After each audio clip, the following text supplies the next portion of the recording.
Hello everyone and welcome to another exhilarating experience. My name is Nneoma Effanga and I am your beauty and image consultant. Today we're going to be talking about something really interesting. Do you know what it is? Of course you don't. It's behavioral change.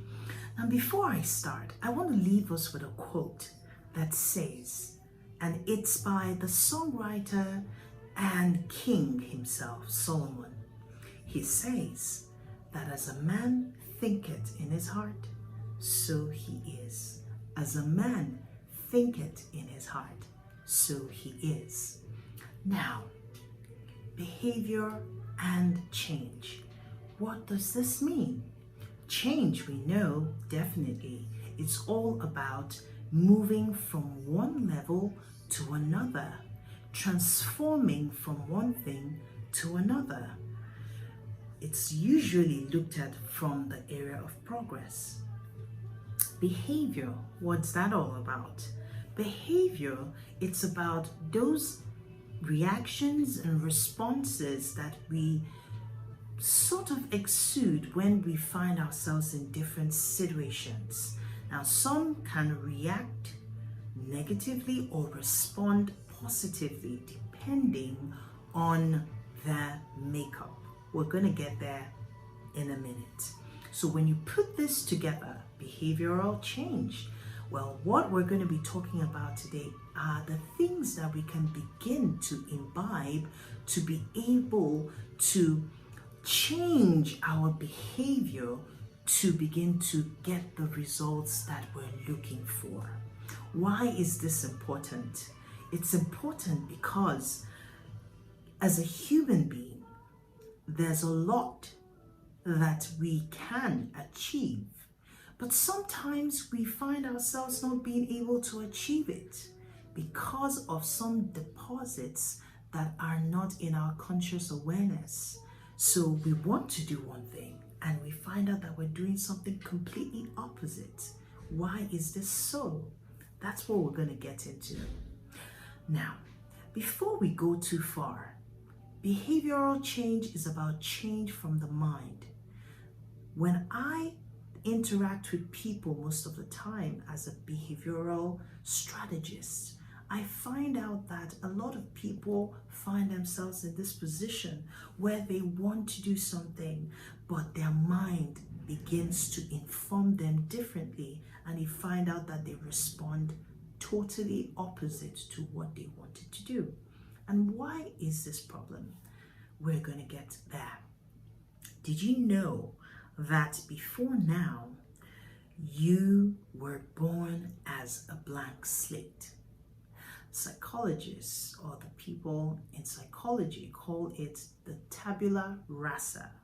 That means you are a blank slate, open. It's like having a clean white board that different people might interpret differently. Somebody might say, oh, it's just white. Another person might say, oh, it's full of opportunities. It's clean. It's a place where things can happen. Your perception can be as a result of what is in your mind. How open is your mind? So, when you have been born and you are in that state of tabula rasa, like a young baby, there's all of these opportunities that are possible. Impossibilities is not in your DNA. But before you know it, three things begin to have effect in your life. Upbringing, the kind of people that raise you, your minders, your caretakers. Environment, the kind of society that grooms you, begins to mold your perception in life. And lastly, significant emotional experiences. It could be a trauma of some sort, something so strong that it left an indelible mark, and that feeling becomes so real that every time it comes to mind, it almost feels like it's happening all over again. Now, over time, you will find out that you don't even know much of yourself until people begin to tell you different things about you. So I'm going to ask you a question. How truly do you know yourself? It will shock you that a lot of things about you, you're not even aware of it. So there's something in psychology again that you call the Johari window. This window is about understanding who you are and beginning to discover parts of you that you're yet to know. Now, there are 4 quadrants in this Johari window. The first one talks about the open self. The open self is that part of you that anybody can know, both you and others know about you. Information that people can get on the web, or people just know about you. They read about you in books, in magazines, so they have an understanding. So anyone can have that information. It's open to you and it's open to others. Then you have the blind self. Now, that part of you is like a blind spot when you're driving. Sometimes there are parts that you don't really see. The blind spot is that aspect of you that you're not aware of. So sometimes when you ask friends and they tell you some things, you're like, are you really serious? Could that be me? Yes, it's you. You're only blindsided to that aspect of who you are. Then you have the 3rd quadrant that talks about the hidden self. Now, this part of you is unknown to others, but known to you. It's a part of you that sometimes you don't want to reflect. You don't want people to know about. So you hide it. It's between you and yourself most of the time. People don't know that about you. Maybe they don't know that you're afraid of heights, or they may not know that you struggle with insecurities and you try to put up a front or a face that I'm confident, I'm very put together. Sometimes they don't know that you have an addiction that you are struggling with. And then the 4th quadrant is the unknown self. This part of you is not known to you and it's not known to others. So sometimes it's situations that can bring this to the fore. You didn't know you had it within you, and others didn't even know that you had it in you to be able to do something about something. So these are the different parts of you, and more importantly, most people want to open up this unknown self because there's so much about you that you don't even realize. Some of the things are to achieve great things in life, but because you have not gone through that journey of self-discovery to motivate and bring out the aspects of you that the universe is looking to benefit from, you find out this quadrant continues to be very wide. The essence is for us to continue to reduce it until we find ourselves continuing to reach full potential. Now, back to what we were talking about. We said something that when we were born, that we were like a blank slate, full of opportunities, full of possibilities, until we begin to be labeled. We begin to be told, oh no, these are the boundaries in life.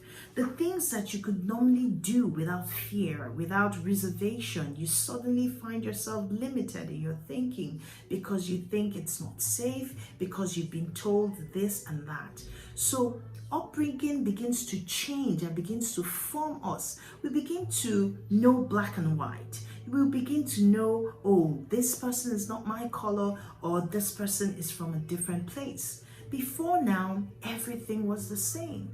But with the introduction of these 3 significant experiences in your life, your upbringing, your environment, and significant emotional experiences, you find that you begin to be limited, you begin to be restricted, you begin to be confined in your thinking. The things that used to be possible suddenly become impossible for you to surmount.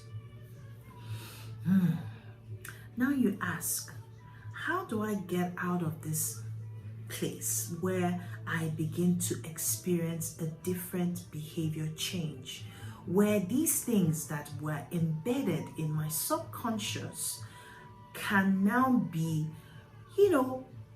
replaced with more empowering belief system that continues to help me produce the right results? It all has to do with the mind. Your mind is that place where ideas originate. Everything is possible. But there are two parts to this mind. We have the conscious, and then we have the unconscious or the subconscious mind. The conscious mind is that place where your willpower, your analysis and your decisions take place. For some people, it's about New Year resolution. It's about saying things that, I'm going to do this, I'm going to do that, I'm going to change this habit, I'm going to get this results, and you have it all tabled out. But guess what? The more powerful one is the unconscious mind. And the unconscious mind level, you find that you have your beliefs embedded there. You have your values embedded there. You have your emotions embedded there. You have your habits embedded. You have your imagination and your intuition embedded in your subconscious mind. In your subconscious mind. Think of it as an iceberg. Sometimes like the one that hit the ship, right? That sunk some years ago, dozens of years ago. You find out that they saw a tip of an iceberg. It looked very small and it looked like something we could crush and go on. But right under the iceberg, there was lying a vast mass of ice. And by the time they hit it, they were never the same again. Lots of people lost their lives. And that's what the subconscious mind is like. The conscious mind is like the tip of the iceberg. You only see that part where you're making decisions and you're having your willpower. You want to do something, you want to change something. But hey, there is that mass right under, which is the subconscious or the unconscious mind. And there you find that you have your beliefs. Well, you are saying, I will do this. Your subconscious mind is saying, I can't do this. Your beliefs, things that you've come to believe over time, is saying, you are the one who could do things impossibly as a blank slate, and all of a sudden you're limited. You have an understanding where you can no longer try those things because at the unconscious mind, you have come to believe that you can't. Your values are beginning to shape who you are because of the environment that groomed you, because of the upbringing that you had, the training that you had, the programming, the things that have programmed you to the person that you are. You want to do this, but you find yourself restricted, constrained by what is embedded in your subconscious mind. So, there is a challenge. There is a major challenge. And that is what you begin to see. That begins to form your perception and your worldview about things. Before, everything was beautiful. All of a sudden, you begin to see the fragments, the pieces, the broken pieces, and life doesn't look as perfect as it used to be. Perception becomes projection. What you perceive in yourself and what you don't believe, you begin to project on others. You begin to see yourself as a career person, begin to project it on your colleagues. As a mother, begin to project it on your children. As a father or a husband, you begin to project on your wife. Just because all of those things that have formed who you are and have been embedded in your unconscious mind until a conducive environment brings it to the fore. And suddenly people begin to know and see this aspect of you that they never knew. It's because of what has been deposited in your unconscious mind. So, the mind is powerful. It is the engine that drives our behavior. It's the engine that drives what we believe in. So, how are we using it in our favor? Napoleon Hill said something, that whatever the mind can conceive, the mind will achieve it. So there are all of these lofty ideas, all of these results that you want to get and you want to be able to achieve. But you're asking the question, how can I change my thinking? How can I change my mind to begin to develop and to be able to receive and to be able to see these results in my life? And my question to you today is, what are you feeding your mind with? What are the things? Think deeply. What are the things that fuel your thoughts? What are the things that have informed your thoughts over time? If you think very deeply, you will find out that some of these things came from when you were a child. Maybe when you were 6 years old, that was when a certain belief was implanted. You believed it and you began to run with it, and now it has become part of who you are. So, what are you feeding your mind with?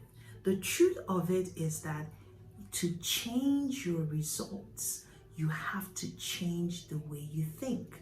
To experience behavioral change, I must change my thinking. I must change the things that I have deposited in my subconscious mind. How do I do that? One of the things that you readily want to do is to begin to take stock of some of the things that you suddenly find yourself, that you now see has become part of your life, and begin to establish new habits, begin to establish different ways, change the meaning. That's another thing that you would do. When something has a meaning in your mind, like we say, nothing has meaning except the meaning that you've chosen to give it. Yes, you may not be in control of the situations that you went through in life, but you're in control of how you choose to respond to it. And if you want to be responsible for your actions, then you have to take deliberate steps in order to help yourself. So one of the first deliberate steps that you need to find out is begin to change the meaning of some of the things that you now know have become part of your belief system. What do you believe? Do you believe that women have the ability to succeed? Do you believe that every individual is equal? Do you believe? What are your belief systems? Change the meaning. Write it differently in a way that it empowers your mind. And don't write habits like, oh, I wouldn't stop drinking, or I wouldn't do this at the office. The mind does not know how to interpret not. So anything you put in front of not, or anything you put and you add not to it, it deletes it. So you find out that the things that you say, I will not do, you continue to do it. So what you want to do differently, change your language. When you change meaning, you also change your language. I am going to be this. In 7 days, I am going to do this and this consistently. Speak the language that your mind can understand and empower your mind to begin to reframe some of the belief systems that have been, added to you without even your knowledge. And then when you continue to speak these words to yourself consistently, they say what you do over time becomes a habit and ultimately becomes your lifestyle. So behavior change can only happen when you decide that it's time to change. Change your habits, change your beliefs, and you will definitely change your life. Till I come your way next time, it's